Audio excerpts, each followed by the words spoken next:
واللیل اذا سجا ما ودعك ربك وما قلى وللآخرة خير لك من الأولى. شب گریزاں ہوگی آخر جلوائے خورشید سے، یہ چمن معمور ہوگا نغمائے توحید سے. 50 کے اندر ارشاد فرمایا للہ ملک السماوات والارض یخلق ما یشاء.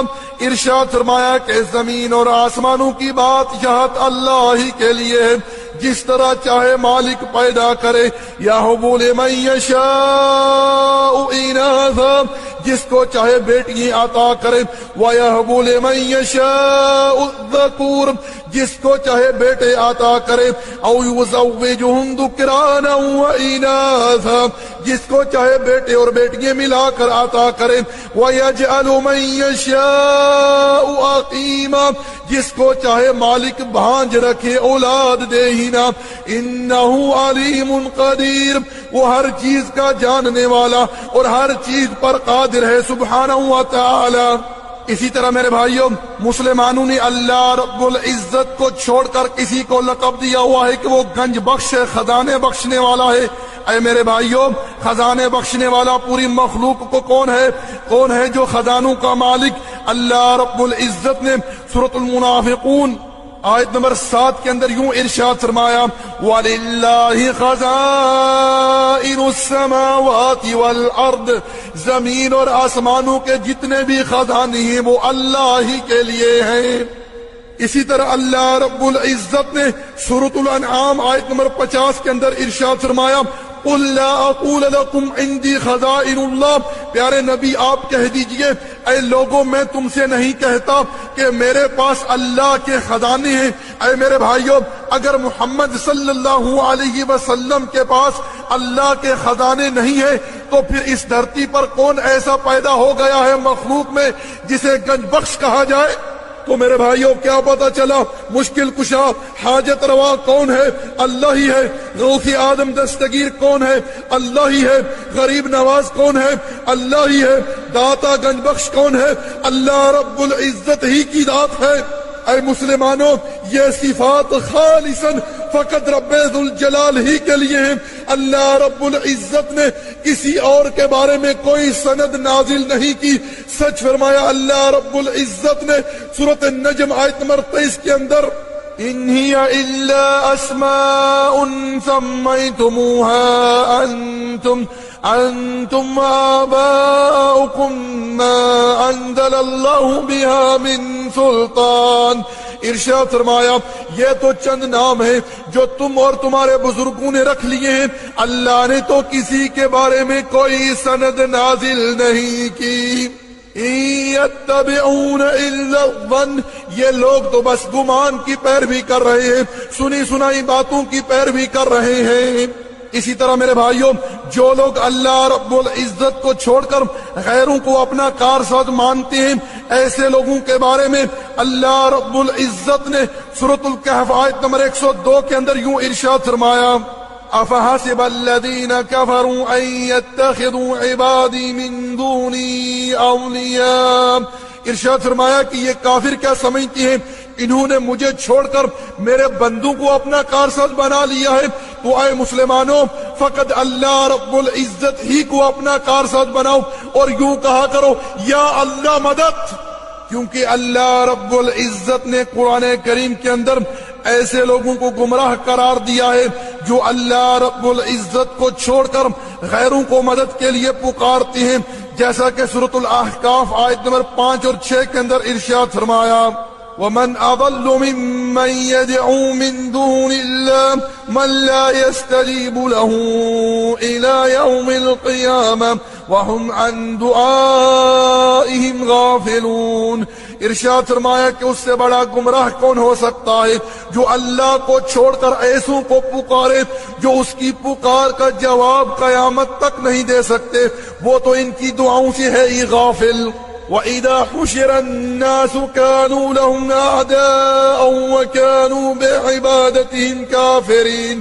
ارشاد فرمایا کہ جب لوگوں کو اکٹھا کیا جائے گا تو یہ سارے کے سارے ان کے دشمن بن جائیں گے اور ان کی عبادات کا انکار کر دیں گے۔ محشر کے میدان میں تمام کی تمام مخلوق جن کی بھی عبادت اللہ رب العزت کو چھوڑ کر دنیا میں لوگ کرتے رہے ہیں، وہ سب کے سب قیامت کے دن ان عبادات کا انکار کر دیں گے اور ایسے لوگوں سے برات کا اظہار کر دیں گے، جیسا کہ اللہ رب العزت نے سورۃ المائدہ آیت نمبر 116 کے اندر عیسیٰ علیہ السلام کے بارے میں ارشاد فرمایا، وَإِذْ قَالَ اللَّهُ يَا عِيسَى ابْنَ مَرْيَمَ أَأَنْتَ قُلْتَ لِلنَّاسِ اتَّخِذُونِي وَأُمِّيَ إِلَٰهَيْنِ مِن دُونِ اللَّهِ۔ قیامت کے دن اللہ رب العزت عیسیٰ علیہ السلام سے ارشاد فرمائے گا، اے عیسیٰ کیا تو نے ان عیسائیوں سے کہا تھا کہ تجھے اور تیری ماں کو اللہ کو چھوڑ کر اپنا معبود بنا لے؟ عیسیٰ علیہ السلام عرض کریں گے، قال سبحانک، اے اللہ آپ پاک ہیں، ما یکون لی ان اقول ما لیس لی بحق، میں ایسی بات کیوں کہوں جس کا مجھے حق ہی حاصل نہیں ہے۔ اسی طرح میرے بھائیوں دیگر صالحین بھی ان عبادات کا انکار کر دیں گے اور ایسے لوگوں سے برات کا اظہار کر دیں گے۔ جناب علی رضی اللہ تعالی عنہ سے پوچھا جائے گا، کیا آپ نے لوگوں سے کہا تھا کہ لوگ اللہ رب العزت کو چھوڑ کر آپ کو مشکل کشا حاجت روا مانے؟ جناب علی رضی اللہ تعالی عنہ ان باتوں کا انکار کر دیں گے اور ایسے لوگوں سے برات کا اظہار کر دیں گے، کہہ دیں گے اللہ میں نے تو کسی سے نہیں کہا تھا کہ تم اللہ رب العزت کو چھوڑ کر مجھے مشکل کشا حاجت روا ماننا، تم میری جھوٹی محبت کی آڑ میں جناب شیخین ابی بکر اور عمر رضی اللہ تعالی عنہما کو گالیاں دینا، ام المؤمنین عائشہ اور حفصہ رضی اللہ تعالی عنہن کے اوپر کیچڑ اچھالنا، جناب علی ان باتوں کا انکار کر دیں گے اور ایسے لوگوں سے برات کا اظہار کر دیں گے۔ اسی طرح جناب حسین ابن علی رضی اللہ تعالی عنہ سے پوچھا جائے گا، کیا آپ نے لوگوں سے کہا تھا کہ لوگ اللہ رب العزت کو چھوڑ کر آپ کے نام کی نظر و نیاز دیں، آپ کے نام کی سبیلیں لگائیں، لوگ آپ کی جھوٹی محبت کی آڑ میں اپنے اوپر تشدد کریں؟ جناب حسین ابن علی رضی اللہ تعالی عنہ ان باتوں کا انکار کر دیں گے اور ایسے لوگوں سے برات کا اظہار کر دیں گے۔ اسی طرح شیخ عبد القادر جیلانی رحمت اللہ علیہ سے پوچھا جائے گا، کیا آپ نے لوگوں سے کہا تھا کہ لوگ اللہ رب العزت کو چھوڑ کر آپ کو غوث اعظم سب سے بڑا سننے والا مانے، لوگ اللہ کو چھوڑ کر آپ کے نام کی گہرمی دیں؟ جناب شیخ عبد القادر جیلانی رحمت اللہ علیہ ان باتوں کا انکار کر دیں گے اور ایسے لوگوں سے برات کا اظہار کر دیں گے۔ اسی طرح جناب علی حجویری سے پوچھا جائے گا، کیا آپ نے لوگوں سے کہا تھا کہ لوگ اللہ رب العزت کو چھوڑ کر آپ کو داتا مانے، لوگ کرسی حاصل کرنے کے لیے آپ کی قبر کو گلاب کے عرق سے غسل دیں؟ جناب علی حجویری رحمت اللہ علیہ ان باتوں کا انکار کر دیں گے اور ایسے لوگوں سے برات کا اظہار کر دیں گے۔ اسی طرح جناب معین الدین چشتی رحمت اللہ علیہ سے پوچھا جائے گا، کیا آپ نے لوگوں سے کہا تھا کہ لوگ اللہ رب العزت کو چھوڑ کر آپ کو غریب نواز مانے؟ جناب معین الدین چشتی ان باتوں کا انکار کر دیں گے اور ایسے لوگوں سے برات کا اظہار کر دیں گے۔ اسی طرح میرے بھائیوں تمام کی تمام مخلوق قیامت کے دن جن کی بھی عبادت اللہ رب العزت کو چھوڑ کر لوگ کرتے رہے ہیں، وہ سب کے سب محشر کے میدان میں ان عبادات کا انکار کر دیں گے اور ایسے لوگوں سے برات کا اظہار کر دیں گے۔ پیارے بھائیوں اب میں آپ لوگوں کے سامنے ایک غلط فہمی کا ازالہ چاہتا ہوں کہ جب ان لوگوں سے کہا جائے جو لوگ اللہ رب العزت کو چھوڑ کر غیروں کو مدد کے لیے پکارتی ہیں کہ بھائیو اللہ رب العزت کو چھوڑ کر کسی اور کو مدد کے لیے پکارنا یہ شرک ہے، تو آگے سے جھٹ کر یہ جواب دیتی ہیں کہ تم لوگ آپس میں بھی ایک دوسرے کو مدد کے لیے کہتے ہو، کسی سے پیسے ادھارے لے لیے، کسی سے گاڑی لے لی۔ میرے بھائیو یہ وہ مدد ہے جس پر وہ دینے والا قادر ہے اور زندہ سامنے موجود ہے۔ بلکہ یہ وہ تعاون ہے جس کے بارے میں اللہ اور اس کے رسول صلی اللہ علیہ وسلم نے مسلمانوں کو حکم دیا ہے۔ قرآن کریم کے اندر اللہ رب العزت نے ارشاد فرمایا وَتَعَاوَنُوا عَلَى الْبِرِّ وَالتَّقْوَى، نیکی کے کاموں میں آپس میں ایک دوسرے کے ساتھ تعاون کرو۔ مگر قبر والوں کے بارے میں تو اللہ رب العزت نے قرآن کریم کے اندر یوں ارشاد فرمایا وَمَا أَنْتَ بِمُسْمِعٍ مَّن فِي الْقُبُورِ، اے نبی آپ قبر والوں کو نہیں سنا سکتے۔ سورۃ فاطر آیت نمبر 22۔ اسی طرح میرے بھائیوں اللہ رب العزت نے سورۃ الاسراء آیت نمبر 56 اور 57 کے اندر یوں ارشاد فرمایا قُلِ ادْعُوا الَّذِينَ زَعَمْتُم مِّن دُونِهِ فَلَا يَمْلِكُونَ كَشْفَ الضُّرِّ عَنكُمْ وَلَا تَحْوِيلًا۔ ارشاد فرمایا کہ پیارے نبی آپ کہہ دیجئے اے لوگو جن کو بھی تم اللہ رب العزت کو چھوڑ کر پکارتے ہو اپنے گمان باطل میں، یہ تم سے کسی مشکل کو دور نہیں کر سکتے اور نہ ہی اسے بدل سکتی ہیں۔ أولئك الذين يدعون يبتغون إلى ربهم الوسيلة أيهم أقرب ويرجون رحمته ويخافون عذابه إن عذاب ربك كان محظورا۔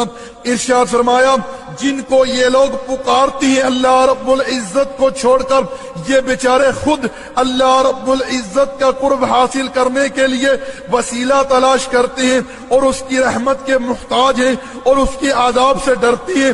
بے شک آپ کے رب کا عذاب ڈرنے والی چیز ہے۔ اسی طرح میرے بھائیوں اللہ رب العزت نے سورۃ فاطر آیت نمبر 13 اور 14 کے اندر یوں ارشاد فرمایا والذین تدعون من دونه ما یملکون من قطمیر۔ ارشاد فرمایا کہ یہ لوگ اللہ کو چھوڑ کر جن کو بھی پکارتی ہیں وہ ایک کھجور کے گٹلی کے چھلکے کے بھی مالک نہیں ہے۔ ان تدعوهم لا يسمعوا دعاءکم وَلَوْ سَمِعُوا مَا اسْتَجَابُوا لَكُمْ۔ ارشاد فرمایا کہ تم ان کو پکارو یہ تمہاری دعاؤں کو نہیں سنتے، اگر بالفرض سن بھی لیں تو قبول نہیں کر سکتے۔ وَيَوْمَ الْقِيَامَةِ يَكْفُرُونَ بِشِرْكِكُمْ، اور قیامت کے دن تمہارے اس شرک کا انکار کر دیں گے۔ اے میرے بھائیوں آپ لوگوں نے غور کیا کہ اللہ رب العزت نے قرآن کریم کے اندر ان لوگوں کے عقیدے کو شرک قرار دیا ہے جو لوگ اللہ رب العزت کو چھوڑ کر غیروں کو پکارتے ہیں۔ میرے بھائیوں ہو سکتا ہے کہ کسی کے ذہن میں یہ سوال پیدا ہو کہ یہ آیتیں تو بتوں کے بارے میں نازل ہوئی تھی۔ نہیں میرے بھائیوں یہ غلط فہمی ہے۔ اللہ رب العزت نے سورۃ الاعراف آیت نمبر 194 کے اندر ارشاد فرمایا ان الذین تدعون من دون اللہ عباد امثالکم۔ ارشاد فرمایا کہ یہ لوگ اللہ کو چھوڑ کر جن کو بھی پکارتی ہیں وہ تمہاری طرح بندے ہی ہیں۔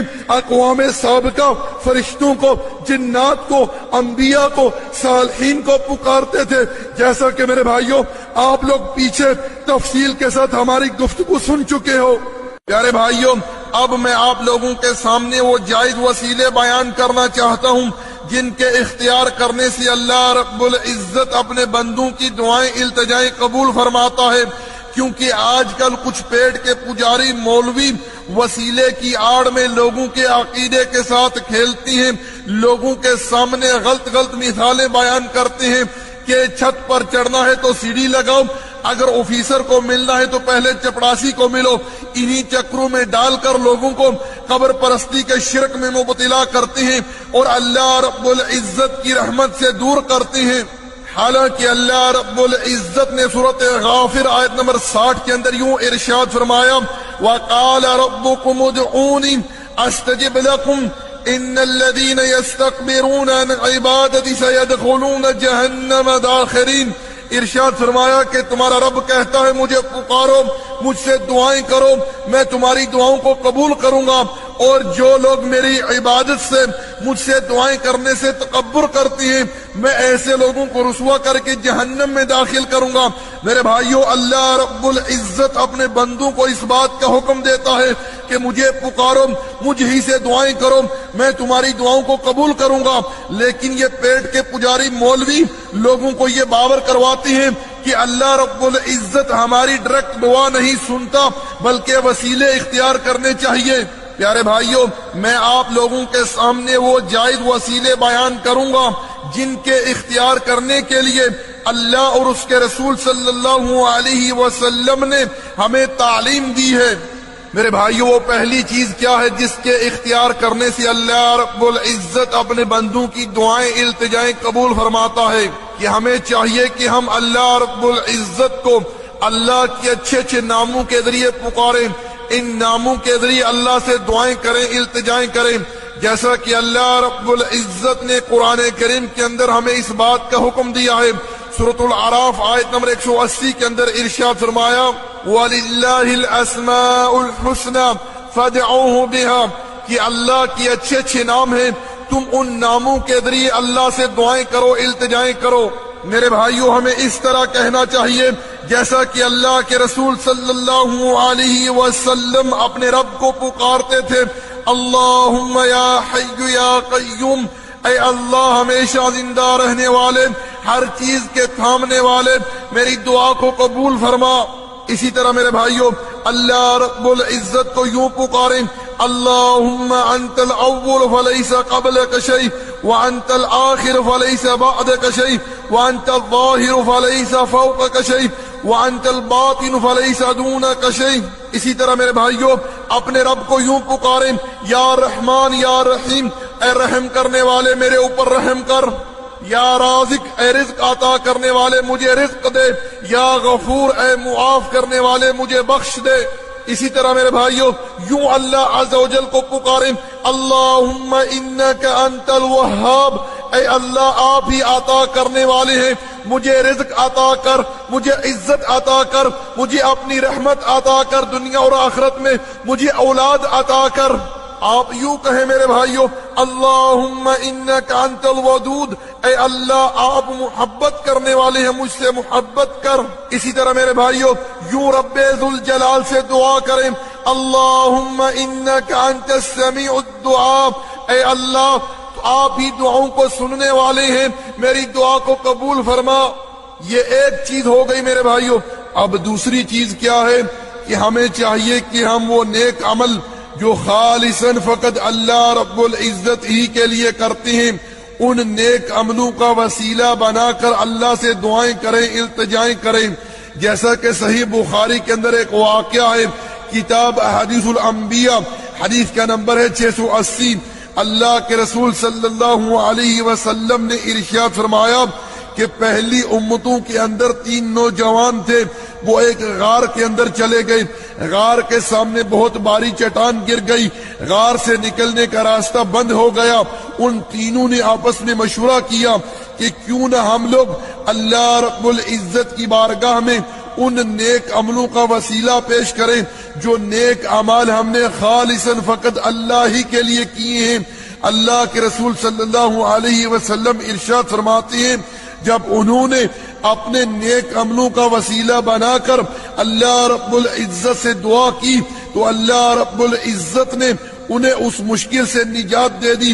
میرے بھائیوں، یہ واقعہ تعلیماً اللہ کے رسول صلی اللہ علیہ وسلم نے اپنی امت کو بتلایا ہے، تو ہمیں کیا پتا چلا کہ ہم وہ نیک عمل جو خالصاً فقط اللہ ہی کے لیے کرتے ہیں، ان نیک عملوں کا وسیلہ بنا کر اللہ رب العزت سے دعائیں کریں، التجائیں کریں، جیسا کہ نماز، زکوٰۃ، روزہ، حج، والدین کی خدمت، پڑوسیوں کے ساتھ حسن سلوک، نبی صلی اللہ علیہ وسلم کی پیروی، کیونکہ نبی صلی اللہ علیہ وسلم کی پیروی کرنے کے لیے اللہ رب العزت نے ہمیں حکم دیا ہے۔ اسی طرح میرے بھائیوں، آپ نبی صلی اللہ علیہ وسلم کی محبت کا وسیلہ بنائیں، کیونکہ اللہ کے رسول صلی اللہ علیہ وسلم کی محبت ایمان کا جز ہے۔ آپ یوں کہیں، اے اللہ میں تیرے نبی سے محبت کرتا ہوں، تو میری دعا کو قبول فرما۔ اسی طرح میرے بھائیوں، کثرت سے اللہ رب العزت کے لیے سجدے کریں۔ اللہ کے رسول صلی اللہ علیہ وسلم نے ارشاد فرمایا، انسان سجدے کی حالت میں اپنے رب کے بہت ہی قریب ہوتا ہے۔ اللہ کے رسول صلی اللہ علیہ وسلم نے ارشاد فرمایا، جب انسان اللہ رب العزت کے لیے ایک سجدہ کرتا ہے اس کا ایک گناہ معاف ہوتا ہے، ایک درجہ بلند ہوتا ہے، سجدے کی حالت میں دعا قبول ہوتی ہے۔ اللہ کے رسول نے ارشاد فرمایا تم رکوع کے اندر کثرت سے اللہ کی تسبیح بیان کرو اور سجدے کی حالت میں کثرت سے اللہ رب العزت سے دعائیں کرو۔ اور اللہ رب العزت نے قرآن کریم کے اندر ہمیں اس بات کا حکم دیا ہے، جیسا کہ سورۃ البقرہ آیت نمبر 153 کے اندر ارشاد فرمایا یا ایھا الذین آمنوا استعینوا بالصبر والصلاۃ ان اللہ مع الصابرین۔ ارشاد فرمایا اے ایمان والو اللہ سے مدد طلب کرو نماز اور صبر کے ذریعے، بے شک اللہ رب العزت کی مدد، اللہ کی تائید، اللہ کی نصرت، اللہ رب العزت کی رحمت صبر کرنے والوں کے ساتھ ہے۔ یہ دو چیزیں ہو گئی میرے بھائیوں۔ اب تیسری چیز کیا ہے کہ ہم کسی نیک آدمی کو، پرہیزگار کو، متقی کو دعا کرنے کے لیے کہہ سکتے ہیں بشرطے کہ وہ زندہ ہو، عقیدہ توحید اس کا صحیح ہو۔ جیسا کہ میرے بھائیوں صحیح بخاری کے اندر جناب عمر رضی اللہ تعالی عنہ کا واقعہ ہے، باب الاستسقاء، حدیث کا نمبر ہے 955۔ جب ان کے دورہ خلافت میں ایک دفعہ بارش نہیں ہو رہی تھی تو انہوں نے جناب عباس رضی اللہ تعالی عنہ سے دعا کرنے کے لیے کہا تھا، جو اس وقت زندہ تھے، صحابہ میں بزرگ تھے، رسول اللہ صلی اللہ علیہ وسلم کے چچا تھے۔ جناب عمر نے ان سے دعا کرنے کے لیے کہا تھا۔ میرے بھائیوں جناب عمر رضی اللہ تعالی عنہ خلفائے راشدین میں سے ہیں جن کی پیروی کرنے کے لیے اللہ کے رسول صلی اللہ علیہ وسلم نے اپنی امت کو حکم دیا ہے، جیسا کہ سنن ابی داؤد کے اندر حدیث ہے، اللہ کے رسول صلی اللہ علیہ وسلم نے ارشاد فرمایا علیکم بسنتی وسنت الخلفاء الراشدین المہدیین من بعدی، کہ تمہارے لیے میرا طریقہ اور میرے خلفائے راشدین ہدایت یافتہ جو میرے بعد آئیں گے ان کے طریقے کو مضبوطی سے تھامنا۔ تو میرے بھائیوں جناب عمر رضی اللہ تعالی عنہ خلفائے راشدین میں سے ہیں جن کی پیروی کرنے کے لیے اللہ کے رسول صلی اللہ علیہ وسلم نے اپنی امت کو حکم دیا ہے۔ تو میرے بھائیوں جناب عمر کا یہ اسوہ ہمیں بتلا رہا ہے کہ ہم کسی نیک آدمی کو، پرہیزگار کو، متقی کو دعا کرنے کے لیے کہہ سکتے ہیں بشرطے کہ وہ زندہ ہو، عقیدہ توحید اس کا صحیح ہو۔ جیسا کہ عباس رضی اللہ تعالی عنہ اس وقت زندہ تھے، صحابہ میں بزرگ تھے، رسول اللہ صلی اللہ علیہ وسلم کے چچا تھے۔ پیارے بھائیوں میں آپ لوگوں کی یہاں توجہ چاہتا ہوں، اس میں کوئی شک نہیں ہے کہ اللہ کے رسول صلی اللہ علیہ وسلم مخلوق میں سب سے افضل ہیں۔ میرے بھائیوں اس وقت مدینے میں صحابہ کرام کے پاس اللہ کے رسول صلی اللہ علیہ وسلم کی قبر موجود تھی، لیکن وہ لوگ اللہ کے رسول صلی اللہ علیہ وسلم کی قبر پر نہ گئے دعا کرنے کے لیے، آپ کی قبر پر جا کر انہوں نے آپ کی ذات کے وسیلے سے اللہ کو نہ پکارا، کیونکہ وہ لوگ جانتے تھے کہ یہ اللہ اور اس کے رسول صلی اللہ علیہ وسلم کی تعلیم نہیں ہے کہ کسی کی موت کے بعد اس کی قبر پر جا کر اس کی ذات کے وسیلے سے اللہ کو پکارا جائے۔ میرے بھائیوں اگر کسی کی موت کے بعد اس کی قبر پر جا کر اس کی ذات کے وسیلے سے اللہ کو پکارنا جائز ہوتا تو اللہ کے رسول صلی اللہ علیہ وسلم کے صحابہ کرام ضرور ایسا کرتے، لیکن انہوں نے ایسا نہ کیا، بلکہ وہ لوگ جناب عباس کے پاس گئے جو اس وقت زندہ تھے، صحابہ میں بزرگ تھے، رسول اللہ صلی اللہ علیہ وسلم کے چچا تھے، ان سے دعا کرنے کے لیے کہا، انہوں نے دعا کی، اللہ رب العزت نے بارش نازل فرمائی۔ یہ تین چیزیں ہو گئی میرے بھائیوں۔ نمبر ایک، ہمیں چاہیے کہ ہم اللہ رب العزت کو اللہ کے اچھے اچھے ناموں کے ذریعے پکاریں، ان ناموں کے ذریعے اللہ سے دعائیں کریں، التجائیں کریں۔ دوسری چیز کیا ہے کہ ہم وہ نیک اعمال جو خالصاً فقط اللہ ہی کے لیے کرتے ہیں ان نیک عملوں کا وسیلہ بنا کر اللہ سے دعائیں کریں، التجائیں کریں۔ تیسری چیز کیا ہے کہ ہم کسی نیک آدمی کو، پرہیزگار کو، متقی کو دعا کرنے کے لیے کہہ سکتے ہیں بشرطے کہ وہ زندہ ہو، عقیدہ توحید اس کا صحیح ہو۔ مگر ان جائز وسیلوں کے علاوہ جو وسیلے کچھ پیٹ کے پجاری مولویوں نے گھڑ گھڑ کے لوگوں کے اندر پھیلائے ہوئے ہیں کہ قبروں والوں کے وسیلے سے اللہ کو پکارا جائے، ان کی قبروں پر عمارتیں بنائی جائیں، اگر بتیاں جلائی جائیں، ان کی قبروں پر چادریں چڑھائی جائیں، ان کی قبروں کے پاس جا کر جانور ذبح کیے جائیں، نظر و نیاز دی جائے ان کی خوشنودی حاصل کرنے کے لیے، میرے بھائیو یہ تو کفر ہے، شرک ہے، حرام ہے اسلام کے اندر۔ ایسا کرنے کے لیے نہ تو اللہ رب العزت نے کوئی سند نازل کی ہے اور نہ ہی اللہ کے رسول صلی اللہ علیہ وسلم نے اپنی امت کو اس بات کی تعلیم دی ہے۔ سچ فرمایا اللہ رب العزت نے سورۃ الشورى آیت نمبر 21 کے اندر، ام لهم شرکاء شرعوا لهم من الدین ما لم یأذن به اللہ، ارشاد فرمایا کہ انہوں نے ایسے شریک ٹھہرائے ہیں جو ان کے لیے شریعت سازی کرتی ہیں جس شریعت کے لیے اللہ رب العزت نے تو کوئی سند نازل نہیں کی۔ اللہ رب العزت نے تو کسی سے نہیں کہا کہ تم قبروں والوں کے وسیلے سے مجھے پکارو، تم قبروں کے اوپر عمارتیں بناؤ، تم قبروں کے پاس جا کر جانور ذبح کرو، ان کی خوشنودی حاصل کرنے کے لیے ان کی سیڑھی لگاؤ، ان کی ذات کا وسیلہ بناؤ، اور نہ ہی اللہ کے رسول صلی اللہ علیہ وسلم نے ایسی کوئی تعلیم اپنی امت کو دی ہے، بلکہ اللہ رب العزت نے تو اپنے مسلمان بندوں کو اس بات کی تعلیم دی ہے جیسا کہ مسلمان 5 وقت نمازوں کے اندر مباشرتاً بغیر کسی قبر والے کے وسیلے سے ڈائریکٹ اپنے رب کو پکارتی ہیں۔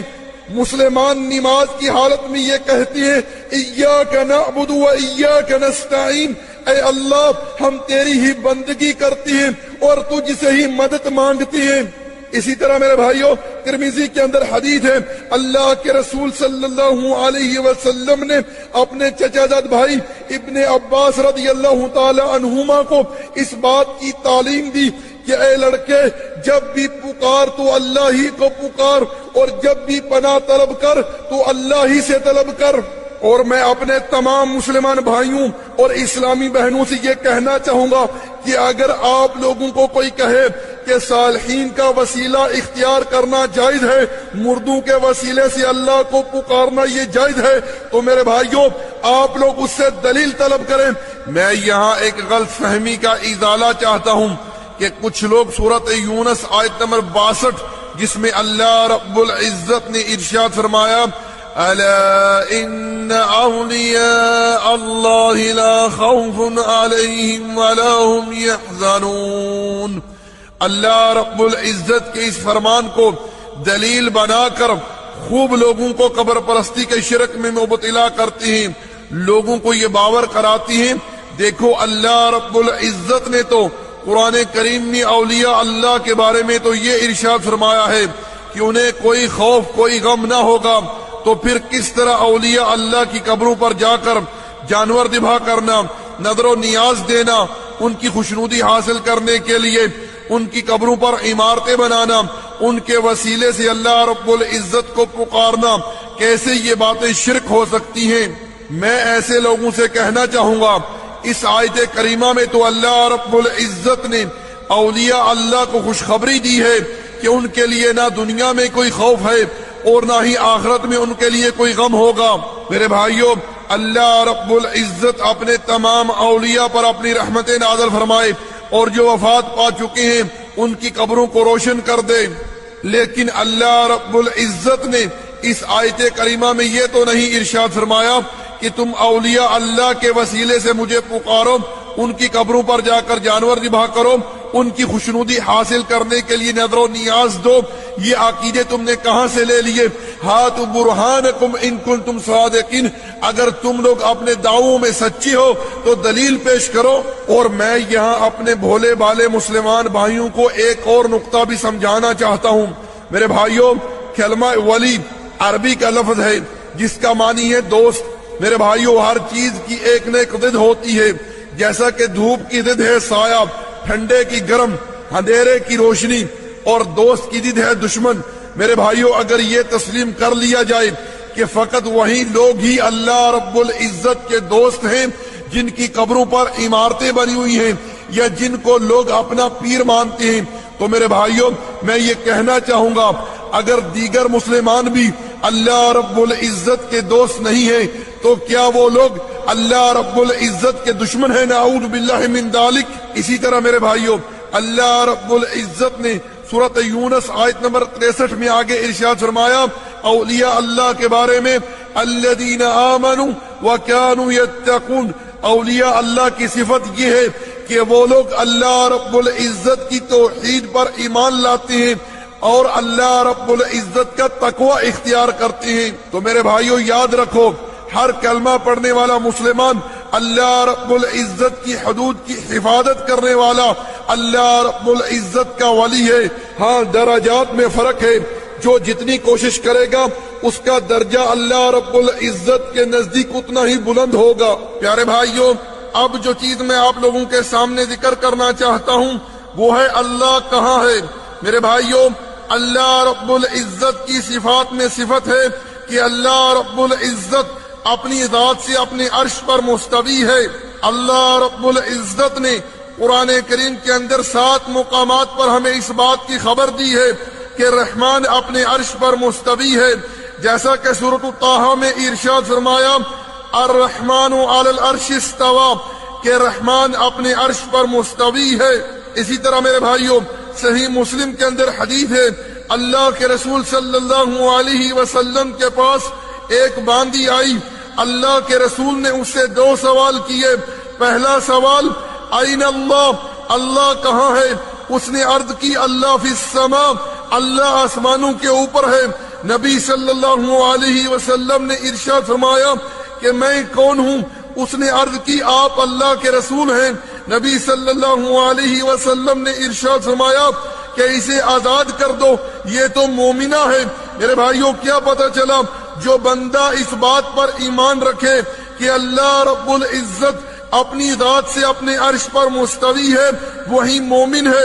الحمدللہ ہم قرآن حدیث کے ماننے والوں کا اس بات پر ایمان ہے کہ ہمارا رب اپنی ذات سے اپنے عرش پر مستوی ہے، اور کس طرح مستوی ہے ہم اس کیفیت کو نہیں جانتے، وہ کیفیت مجہول ہے۔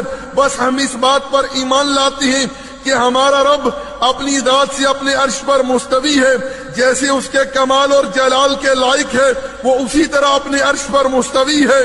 میرے بھائیوں یہ جو عقیدہ لوگوں کے اندر پھیلا ہوا ہے کہ اللہ رب العزت ہر جگہ موجود ہے، یہ عقیدہ قرآن اور حدیث کے خلاف ہے اور سلف صالحین کے عقیدے کے خلاف ہے۔ میرے بھائیوں اللہ رب العزت نے قرآن کریم کے اندر یا نبی صلی اللہ علیہ وسلم نے اپنی حدیث کے اندر ہمیں اس بات کی خبر دی ہے کہ اللہ رب العزت اپنی مخلوق کے قریب ہے، اپنی مخلوق کے ساتھ ہے۔ تو میرے بھائیوں اللہ رب العزت کا اپنی مخلوق کے ساتھ ہونا، اپنی مخلوق کے قریب ہونا کس معنی میں ہے؟ کہ اللہ رب العزت اپنے علم کے اعتبار سے، اپنی قدرت کے اعتبار سے اپنی مخلوق کے قریب ہے، اپنی مخلوق کے ساتھ ہے۔ یہی وجہ ہے کہ اس کے علم نے، اس کی قدرت نے ہر چیز کو گھیر رکھا ہے، چاہے کوئی چیز آسمانوں میں ہو یا زمین کے اوپر ہو یا زمین کے نیچے ہو یا سمندروں کی تہ میں ہو یا پہاڑوں کے اوپر ہو یا پہاڑوں کے نیچے ہو، ہر چیز اللہ رب العزت کے علم میں ہے، اس کی قدرت میں ہے۔ کوئی چیز بھی اللہ رب العزت کے علم سے، اس کی قدرت سے باہر نہیں، یعنی اس کے علم اور اس کی قدرت نے ہر چیز پر احاطہ کیے ہوئے ہے۔ یہ جو عقیدہ لوگوں کے اندر پھیلا ہوا ہے کہ اللہ رب العزت ہر جگہ موجود ہے، یہ عقیدہ باطل ہے، قرآن حدیث کے خلاف ہے اور سلف صالحین کے عقیدے کے خلاف ہے۔ پیارے بھائیوں میں یہاں ایک بات کی اور بھی تھوڑی سی وضاحت چاہتا ہوں، وہ یہ ہے کہ اللہ رب العزت کا اپنی مخلوق کے قریب ہونا، اپنی مخلوق کے ساتھ ہونا 2 طرح سے ہے۔ ایک تو اللہ رب العزت اپنے علم کے اعتبار سے، اپنی قدرت کے اعتبار سے اپنی ساری مخلوق کے ساتھ ہے، اپنی ساری مخلوق کے قریب ہے، اور دوسری چیز یہ ہے کہ اللہ رب العزت اپنی تائید کے اعتبار سے، اپنی مدد کے اعتبار سے، اپنی رحمت کے اعتبار سے اپنے محسنین، اپنے متقین، اپنے صبر کرنے والے بندوں کے ساتھ ہے، جیسا کہ اللہ رب العزت نے قرآن کریم کے اندر ارشاد فرمایا ان اللہ مع الصابرین ان اللہ مع المحسنین ان اللہ مع المتقین۔ اس لیے میرے بھائیوں ہر مسلمان کا اس بات پر ایمان ہونا چاہیے کہ اللہ رب العزت اپنی ذات سے اپنے عرش پر مستوی ہے۔ اے میرے بھائیوں اگر آپ لوگوں کو مزید تفصیل پڑھنی ہے تو ایک کتاب ہے توحید خالص، شیخ بدیع الدین شاہ راشدی رحمت اللہ علیہ نے اس کتاب کے اندر 150 احادیث ذکر کی ہیں جن کے اندر اس بات کا ثبوت ہے کہ اللہ رب العزت اپنی ذات سے اپنے عرش پر مستوی ہے، اور دلائل کے ساتھ شیخ رحمت اللہ علیہ نے ثابت کیا ہے۔ پیارے بھائیوں اب جو چیز میں آپ لوگوں کے سامنے ذکر کرنا چاہتا ہوں وہ ہے غیب کا جاننے والا کون ہے۔ میرے بھائیوں یہ صفت خالصاً فقط اللہ رب العزت ہی کے لیے ہے۔ اللہ رب العزت ہی وہ ذات ہے جو غیب کا جاننے والا ہے، ما سوا اللہ رب العزت کے اور کوئی غیب نہیں جانتا۔ اللہ رب العزت نے سورۃ الانعام آیت نمبر 50 کے اندر ارشاد فرمایا قُلْ لَا أَقُولَ لَكُمْ عِنْدِي خَزَائِنُ اللَّهِ وَلَا أَعْلَمُ الْغَيْبَ۔ پیارے نبی آپ کہہ دیجئے اے لوگوں میں تم سے نہیں کہتا کہ میرے پاس اللہ کے خزانے ہیں اور نہ ہی میں غیب جانتا ہوں۔ میرے بھائیوں اللہ کے رسول صلی اللہ علیہ وسلم سے جب کسی چیز کے متعلق سوال کیا جاتا اگر اللہ کے رسول کو اس بات کا علم نہ ہوتا تو اللہ کے نبی خاموش رہتے اور وحی کا انتظار کرتے۔ سچ فرمایا اللہ رب العزت نے سورۃ النجم کے اندر وَمَا يَنْطِقُ عَنِ الْهَوَىٰ إِنْ هُوَ إِلَّا وَحْيٌ يُوحَىٰ۔ ارشاد فرمایا کہ میرے نبی اپنی طرف سے کوئی بات نہیں کرتے، جو بات بھی کرتے ہیں ہم ان کی طرف وحی کرتے ہیں۔ اسی طرح میرے بھائیوں صحیح بخاری اور مسلم کے اندر حدیث ہے ام المؤمنین عائشہ رضی اللہ تعالی عنہا فرماتی ہیں جو بندہ یہ کہے کہ محمد صلی اللہ علیہ وسلم غائب جانتے تھے اس بندے نے اللہ رب العزت کے اوپر بہتان لگایا، کیونکہ اللہ رب العزت سورۃ النمل آیت نمبر 65 میں ارشاد فرماتا ہے قُلْ لَا يَعْلَمُ مَنْ فِي السَّمَاوَاتِ وَالْأَرْضِ الْغَيْبَ إِلَّا اللَّهُ۔ پیارے نبی آپ کہہ دیجئے نہ کوئی آسمانوں میں نہ کوئی زمین پر ما سوا اللہ رب العزت کے کوئی غیب نہیں جانتا۔ وما یشعرون یہ بیچارے تو اتنا تک نہیں جانتے ایان یبعثون کہ انہیں کب ان کی قبروں سے اٹھایا جائے گا۔ اس لیے میرے بھائیوں اس بات پر ایمان رکھو کہ اللہ رب العزت ہی وہ ذات ہے جو غیب کا جاننے والا ہے، ما سوا اللہ رب العزت کے اور کوئی بھی غیب نہیں جانتا۔ پیارے بھائیوں اگر آپ لوگوں کو مزید تفصیل پڑھنی ہے تو سورۃ الاعراف آیت نمبر 188 پڑھ لیجئے۔ اس لیے میرے بھائیوں ہر مسلمان کا اس بات پر ایمان ہونا چاہیے کہ اللہ رب العزت کے سوا اور کوئی غائب نہیں جانتا۔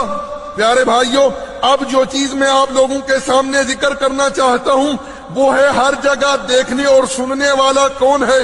میرے بھائیوں یہ صفات خالصاً فقط اللہ رب العزت ہی کے لیے ہیں۔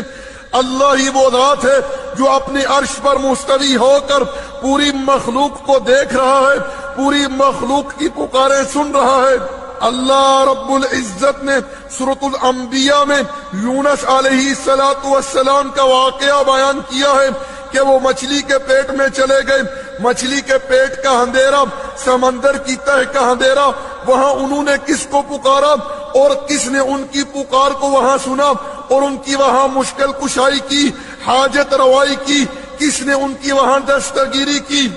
اللہ رب العزت نے ارشاد فرمایا فَنَادَى فِي الظُّلُمَاتِ أَن لَّا إِلَٰهَ إِلَّا أَنتَ سُبْحَانَكَ إِنِّي كُنتُ مِنَ الظَّالِمِينَ کہ انہوں نے اندھیروں میں پکارا اے اللہ آپ کے سوا کوئی الہ نہیں، آپ ہی معبود برحق ہیں، آپ کے سوا کوئی غوث اعظم نہیں جو میری پکار کو یہاں سنے، آپ کے سوا کوئی یہاں مشکل کشا نہیں جو میری مشکل کشائی کرے یہاں، آپ کے سوا کوئی حاجت روا نہیں جو میری یہاں حاجت روائی کرے، آپ کے سوا کوئی دستگیر نہیں جو میری دستگیری کرے یہاں۔ اللہ رب العزت نے ارشاد فرمایا فاستجبنا له ونجيناه من الغم، ہم نے ان کی پکار کو قبول کیا اور ان کو اس مشکل سے نجات دی۔ وَكَذَلِكَ نُنْجِي الْمُؤْمِنِينَ، ہم اسی طرح ہر موحد کو، ہر توحید پرست کو نجات دیتے ہیں۔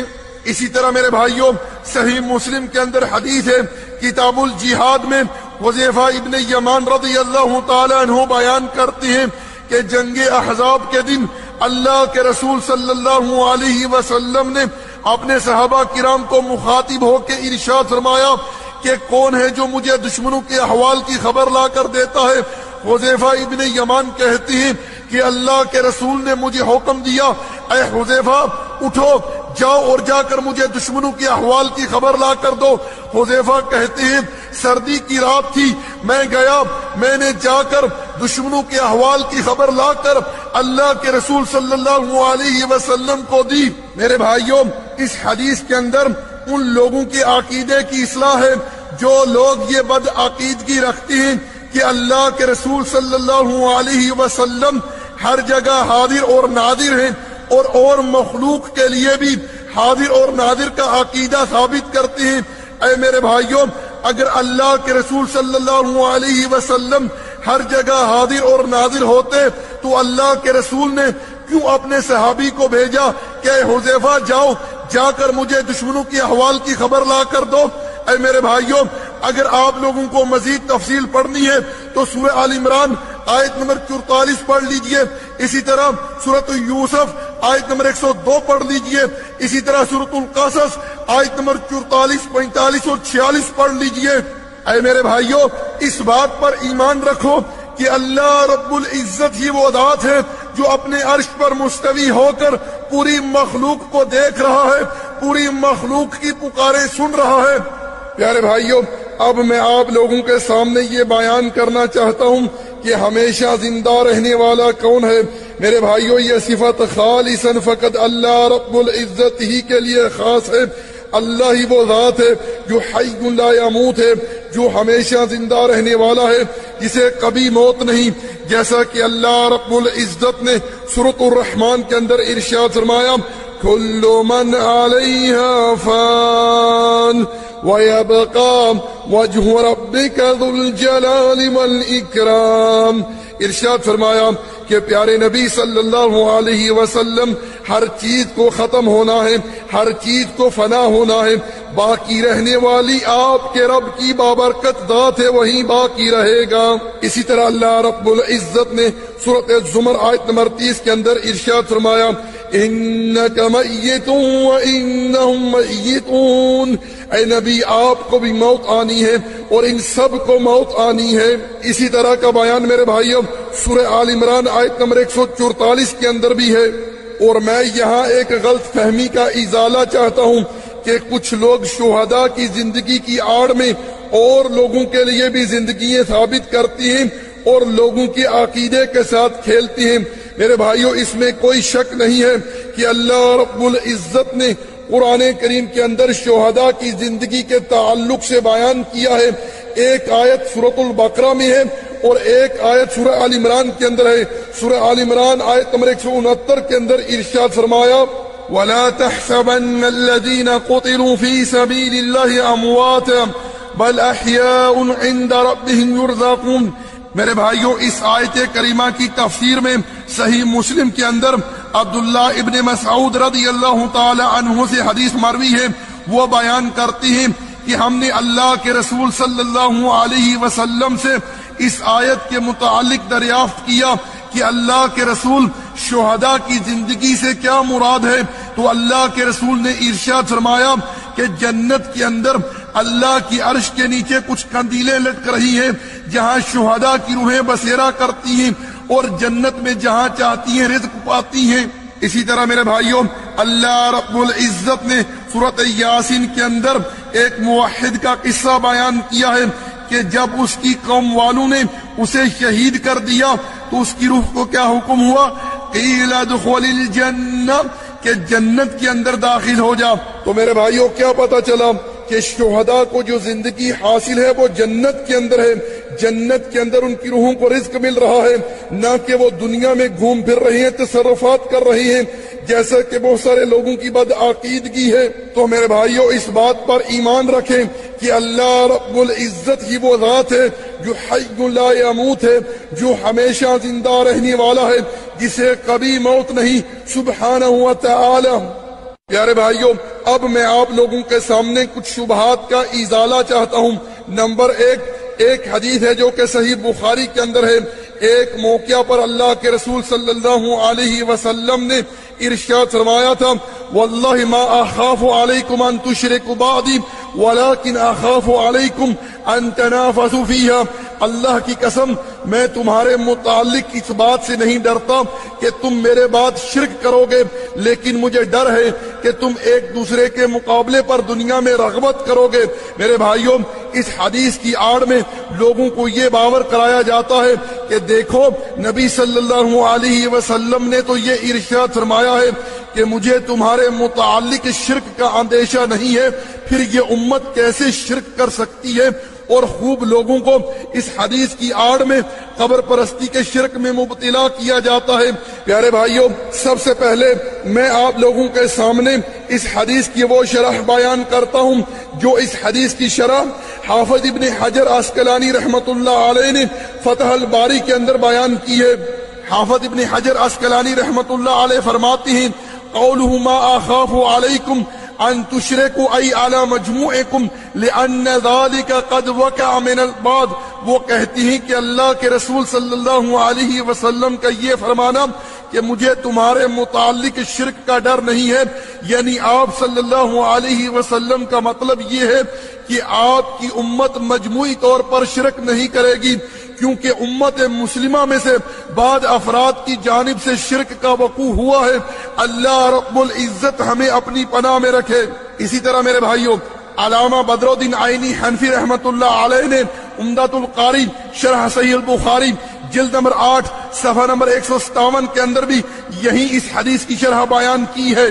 اور دوسری بات یہاں یہ ہے کہ اس حدیث کا یہ معنی بھی ہو سکتا ہے کہ آپ صلی اللہ علیہ وسلم کے بعد آپ کے صحابہ کرام شرک نہیں کریں گے، کیونکہ آپ علیہ السلام کی بات کے اولین مخاطب آپ کے صحابہ کرام ہی تھے۔ اور یہی بات حافظ ابن حجر عسقلانی رحمت اللہ علیہ نے فتح الباری کے اندر بھی بیان کی ہے۔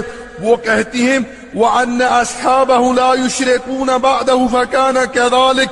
یقیناً آپ صلی اللہ علیہ وسلم کے بعد آپ کے صحابہ کرام شرک کا ارتکاب نہیں کریں گے، اور اسی طرح ہوا آپ صلی اللہ علیہ وسلم کے صحابہ کرام میں سے کسی نے بھی شرک کا ارتکاب نہیں کیا۔ اس کے علاوہ میرے بھائیوں، نبی صلی اللہ علیہ وسلم سے اور احادیث مروی ہیں جن کے اندر اس بات کا ثبوت ہے کہ آپ صلی اللہ علیہ وسلم کی امت میں سے کچھ لوگ شرک کا ارتکاب کریں گے اور کر رہی ہیں، جیسا کہ ترمذی کے اندر حدیث ہے کتاب الفتن میں، حدیث کا نمبر ہے 2224۔ ثوبان رضی اللہ تعالی عنہ بیان کرتے ہیں کہ اللہ کے رسول صلی اللہ علیہ وسلم نے ارشاد فرمایا تھا، لا تقوم الساعة حتى تلحق قبائل من امتی بالمشرکین وحتى يعبد الاوثان، کہ قیامت تب تک نہیں آئے گی جب تک میری امت میں سے کچھ قبیلے مشرکوں کے ساتھ جا کر نہ مل جائیں اور بت پرستی اختیار نہ کر لیں۔ اسی طرح میرے بھائیوں، صحیح بخاری اور مسلم کے اندر حدیث ہے، ابی سعید خدری رضی اللہ تعالی عنہ بیان کرتے ہیں کہ اللہ کے رسول صلی اللہ علیہ وسلم نے ارشاد فرمایا تھا، لَتَتَّبِعُنَّ سُنَنَ مَنْ كَانَ قَبْلَكُمْ، کہ تم اپنے پہلو کے نقش قدم پر چلو گے، بالکل ان کے برابر ہو جاؤ گے۔ اگر ان میں سے کوئی کسی سانڈے کے سوراخ میں گیا تو تم بھی ان کے پیچھے جاؤ گے۔ قالوا الیہود والنصارى، اللہ کے رسول سے کہا گیا، اے اللہ کے نبی، کیا اگلے لوگوں سے آپ کی مراد یہودی اور عیسائی ہیں؟ قال فمن، اللہ کے رسول نے ارشاد فرمایا کہ اور کون مراد ہو سکتی ہیں؟ میرے بھائیوں، یہودی اور عیسائی قبر پرستی کے شرک میں مبتلا تھے، جیسا کہ آپ لوگ تفصیل سے پیچھے سن چکے ہیں۔ اسی طرح میرے بھائیوں، آج مسلمانوں کے اندر بھی کچھ لوگ ہیں جو صالحین کی قبروں کی عبادت کر رہے ہیں، لیکن مسلمان ان باتوں کو شرک نہیں سمجھتے۔ یہودیوں اور عیسائیوں نے اپنے اپنے انبیاء اور صالحین کی شان میں غلو کیا، اسی طرح آج مسلمانوں کے اندر بھی کچھ لوگ ہیں جنہوں نے نبی صلی اللہ علیہ وسلم کی شان میں غلو کیا اور دیگر صالحین کی شان میں غلو کیا۔ عیسائیوں کے بارے میں اللہ رب العزت نے قرآن کریم کے اندر ارشاد فرمایا، لَقَدْ كَفَرَ الَّذِينَ قَالُوا إِنَّ اللَّهُ وَالْمَسِيحُ ابْنُ مَرْيَمَ، یقیناً کفر کیا ان لوگوں نے جنہوں نے کہا کہ مسیح علیہ السلام ہی اللہ ہے۔ اور مسلمانوں کے اندر بھی ایک شاعر اٹھا، اس نے کہہ دیا وہی جو مستوی تھا عرش پر خدا ہو کر، اتر پڑا مدینے میں مصطفیٰ ہو کر، اعوذ باللہ من ذالک، نبی کو اللہ بنا دیا اور اللہ کو نبی بنا دیا۔ اور ایک نے کہا حقیقت میں دیکھا تو خواجہ خدا ہے، ہمیں در خواجہ پہ سجدے رواں ہیں۔ اور ایک نے کہا چاچڑ ونگ مدینہ ڈسے کوٹ میٹھن بیت اللہ، ظاہر دے وچ پیر فریدن باطن دے وچ اللہ، اعوذ باللہ من ھذا الکفر ومن ھذا الضلال۔ اور کچھ لوگوں نے عیسائیوں کی طرح یہ کفریہ نعرہ بلند کیا، نعرہ الہی یا علی۔ میرے بھائیوں، اب آپ لوگ خود سن لیجئے کہ کس طرح ان لوگوں نے جناب علی ابن ابی طالب رضی اللہ تعالی عنہ کو الہ، معبود، اللہ قرار دیا ہے۔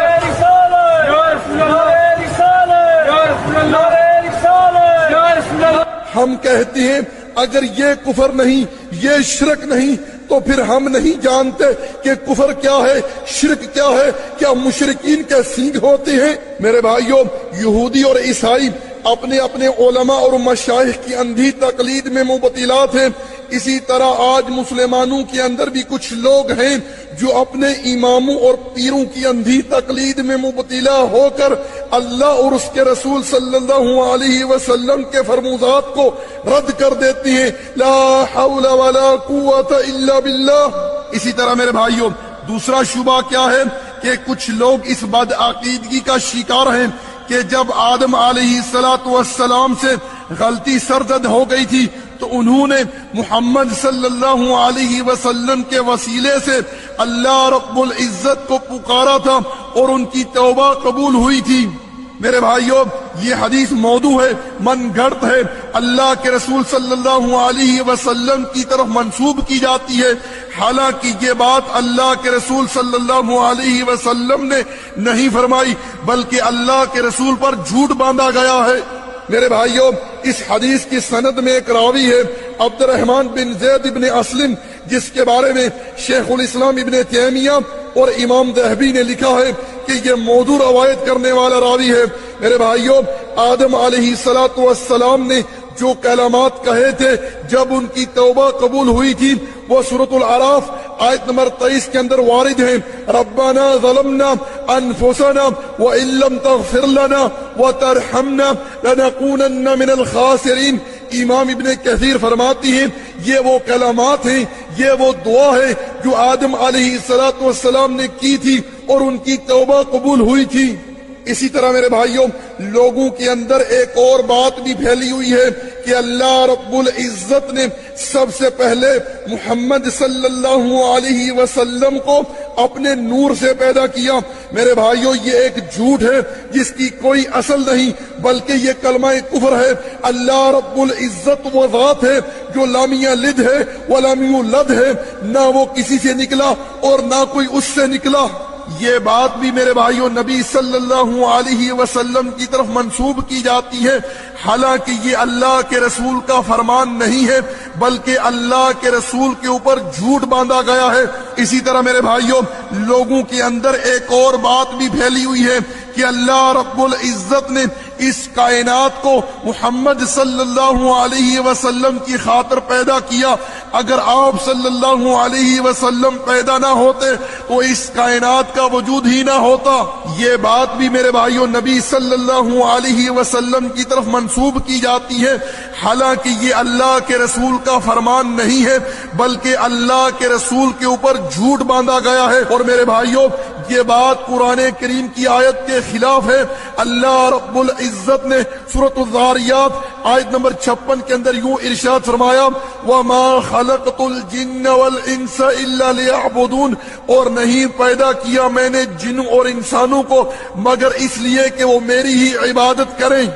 یعنی ہماری تخلیق کا مقصد کیا ہے کہ ہم فقط اللہ رب العزت ہی کی عبادت کریں خالصاً. پیارے بھائیوں اب جو چیزیں میں آپ لوگوں کے سامنے ذکر کرنا چاہتا ہوں وہ ہے جادو، کہانت اور نجومیت.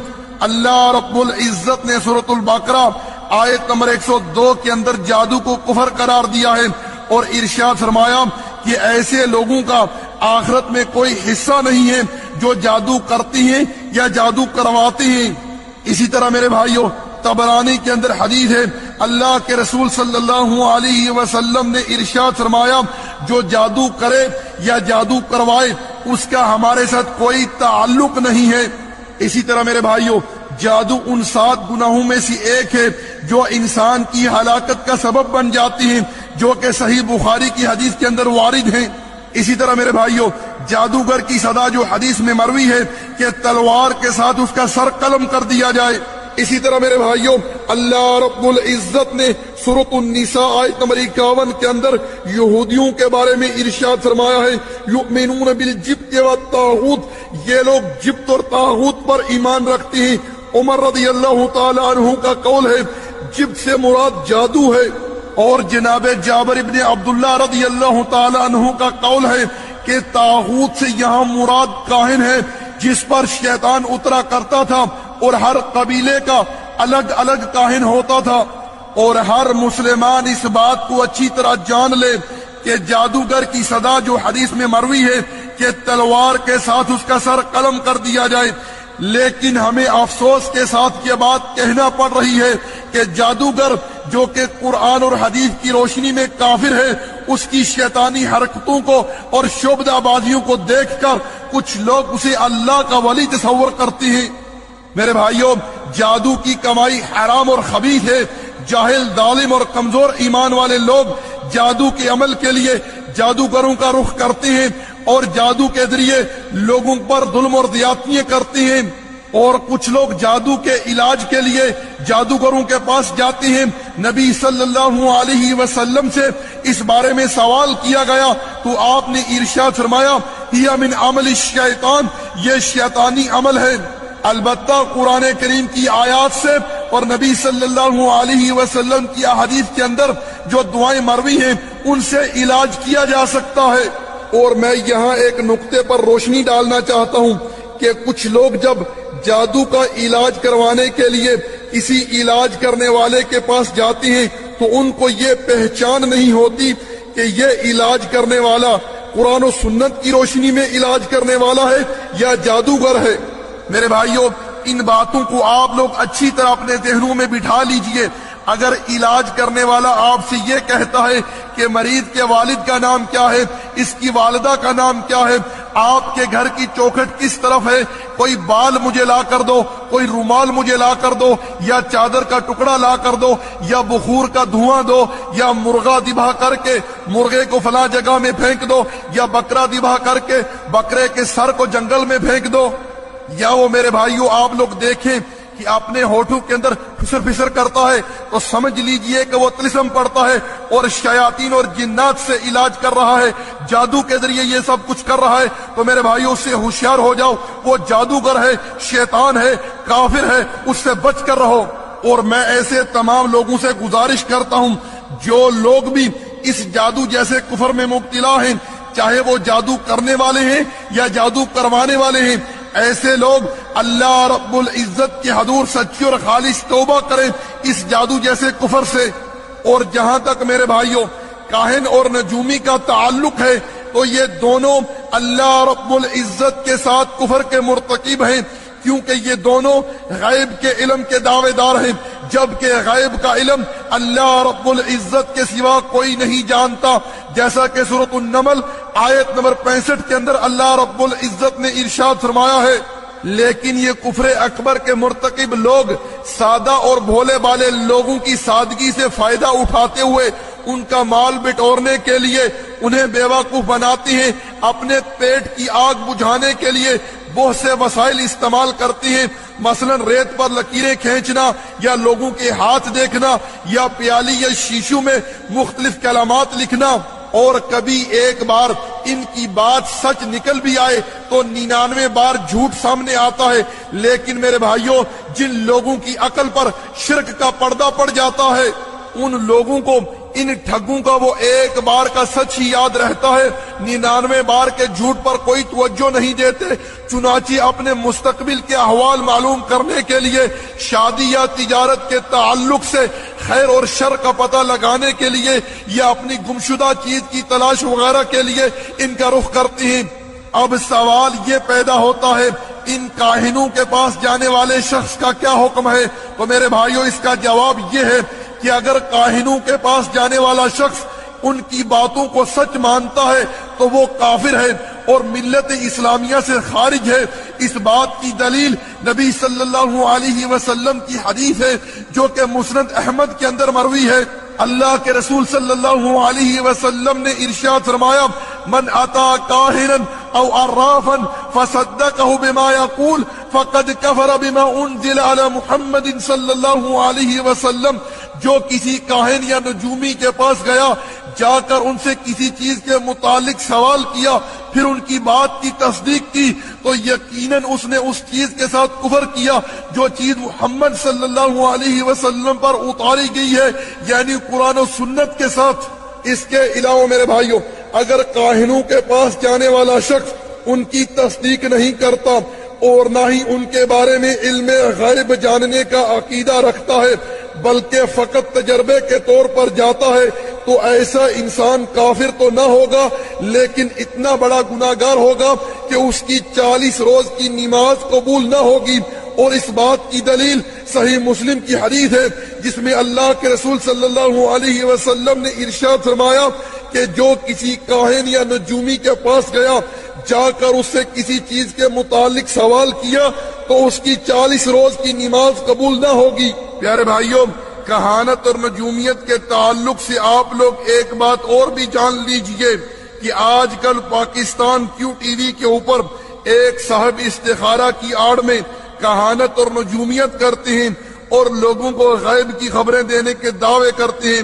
میرے بھائیوں، اس میں کوئی شک نہیں ہے کہ استخارہ اللہ کے رسول کی سنت ہے، لیکن اللہ کے نبی نے ایسی کوئی تعلیم اپنی امت کو نہیں دی کہ ایک آدمی بیٹھ کر لاکھوں لوگوں کے لیے استخارہ کرے، بلکہ میرے بھائیوں، یہ شخص کاہن ہے، نجومی ہے، جو استخارہ کی آڑ میں کہانت اور نجومیت کر رہا ہے اور لوگوں کے عقیدے کے ساتھ کھیل رہا ہے۔ میرے بھائیوں، اس سے ہوشیار ہو جاؤ۔ پیارے بھائیوں، اب جو چیز میں آپ لوگوں کے سامنے ذکر کرنا چاہتا ہوں وہ ہے تعویذات کی حقیقت۔ کچھ لوگ اپنے گلوں میں یا اپنے بچوں کے گلوں میں تعویذات لٹکاتی ہیں، ہاتھوں پر سکھوں کی طرح کڑے پہنتی ہیں، کانوں میں بھیل اور بنگیوں کی طرح مندریاں پہنتی ہیں، اپنے بازوؤں پر بخار کے لیے دھاگے باندھتی ہیں، گھروں اور گاڑیوں میں ہرے ہرے اور کالے کالے کپڑے لٹکاتی ہیں۔ اسی طرح کچھ لوگ امام ضامن باندھتی ہیں، اسی طرح کچھ لوگ اپنی انگلیوں میں چھلے پہنتی ہیں، جی فلاں درگاہ سے چھلا لا کر پہنا ہے، اور کچھ لوگ مختلف نگینوں والی انگوٹھیاں پہنتی ہیں فائدہ حاصل کرنے کے لیے یا نقصانات سے بچنے کے لیے۔ اسی طرح کچھ لوگ جانوروں کے گلوں میں لکڑی کے گٹ بنا کر ڈال دیتی ہیں یا جانوروں کے گلوں میں جوتے لٹکا دیتی ہیں نظر سے بچنے کے لیے۔ اسی طرح کچھ لوگ اپنے گھروں کی چوکھٹ میں جوتے لٹکاتے ہیں۔ اسی طرح میرے بھائیوں، کچھ لوگ اپنے ہاتھوں پر یا ٹخنوں کے ساتھ مڑکے یا سپیاں باندھتے ہیں، اور کچھ لوگ اس قسم کے تعویذات پہنتی ہیں جن کے اندر مختلف گنتی کے عدد لکھے ہوتے ہیں، یا فرشتوں سے مدد مانگی جاتی ہے یا شیاطین یا جنوں سے مدد مانگی جاتی ہے، جو کہ کھلم کھلا شرک ہے۔ اسی لیے تو میرے بھائیوں، اللہ کے رسول صلی اللہ علیہ وسلم نے ارشاد فرمایا من تعلق تمیمۃ فقد اشرک، جس نے کوئی تعویذ لٹکایا اس نے شرک کیا۔ ترمذی کے اندر یہ حدیث ہے۔ پیارے بھائیوں، اللہ کے رسول صلی اللہ علیہ وسلم کا حکم عام ہے۔ آپ علیہ الصلوۃ والسلام نے کوئی تخصیص نہیں فرمائی کہ یہ تعویذ قرآن پر مبنی ہے اور یہ غیر قرآن پر مبنی ہے، بلکہ اللہ کے رسول نے ہر قسم کے تعویذات سے اپنی امت کو منع کیا ہے۔ اور میں یہاں یہ کہنا چاہوں گا کہ اللہ رب العزت نے قرآن کریم کو گلے میں لٹکانے کے لیے نازل نہیں کیا، بلکہ میرے بھائیوں قرآن کریم کی تلاوت کریں، قرآن کریم کو پڑھ کر اپنے اوپر دم کریں، قرآن کریم کے حکم کے مطابق زندگی گزاریں۔ اس معنی میں قرآن کریم ہمارے لیے شفا ہے۔ اکثر لوگ قرآن کریم کے حکم کو تو مانتے نہیں، قرآن کہتا ہے نماز پڑھو، نماز تو پڑھتے نہیں، لیکن لکھ لکھ کر اپنے گلوں میں لٹکا لیتی ہیں۔ یہ عجیب اصول ہے۔ اور کچھ لوگ قرآن کریم کو گلے میں لٹکا کر لیٹرین کے اندر چلے جاتی ہیں۔ اس طرح تو میرے بھائیوں قرآن کریم کی توہین لازم آتی ہے، اس لیے ان حرکتوں سے توبہ کرو۔ پیارے بھائیوں، تعویذات کے تعلق سے یہ بات آپ لوگ اچھی طرح جان لیجئے کہ اگر تعویذات لٹکانے والا شخص یہ عقیدہ رکھتا ہے کہ یہ اللہ رب العزت کے علاوہ نفع یا نقصان پہنچاتے ہیں تو ایسا انسان شرک اکبر کا مرتکب ہے۔ اور اگر وہ ان چیزوں کو فقط نفع یا نقصان کے اسباب میں سے قرار دیتا ہے، اور چونکہ اللہ رب العزت نے ان چیزوں کو نفع یا نقصان کے اسباب میں سے قرار نہیں دیا، چنانچہ وہ ایسا مشرک ہوگا جو شرک اصغر میں مبتلا ہے۔ پیارے بھائیوں، اب جو چیز میں آپ لوگوں کے سامنے ذکر کرنا چاہتا ہوں وہ ہے اللہ رب العزت کو چھوڑ کر غیروں کی قسم اٹھانے کے بارے میں۔ میرے بھائیوں، قسم جو ہے یہ عظمت کی ایک نوع ہے جو کہ فقط اللہ رب العزت ہی کا حق ہے، مگر ہمیں افسوس کے ساتھ یہ بات کہنا پڑ رہی ہے کہ کتنے ہی کلمہ پڑھنے والے مسلمان مرد اور خواتین اللہ رب العزت کو چھوڑ کر غیروں کی قسم اٹھاتی ہیں۔ مثلا کوئی کہتا ہے باپ کی قسم، ماں کی قسم، اولاد کی قسم، مرشد کی قسم، علی کی قسم، حسین کی قسم، نبی کی قسم، دودھ کی قسم، رزق کی قسم۔ کوئی کہتا ہے میرے سامنے نعمت پڑی ہوئی ہے، کوئی کہتا ہے امانت کی قسم۔ اللہ کے رسول صلی اللہ علیہ وسلم نے ارشاد فرمایا من حلف بغیر اللہ فقد اشرک، جس نے اللہ کو چھوڑ کر کسی اور کی قسم اٹھائی اس نے شرک کیا۔ مسند احمد کے اندر یہ حدیث ہے، اللہ کے رسول صلی اللہ علیہ وسلم کے سامنے ایک بندے نے کہہ دیا کعبے کی قسم، اللہ کے رسول نے ارشاد فرمایا یوں کہو کہ کعبے کے رب کی قسم۔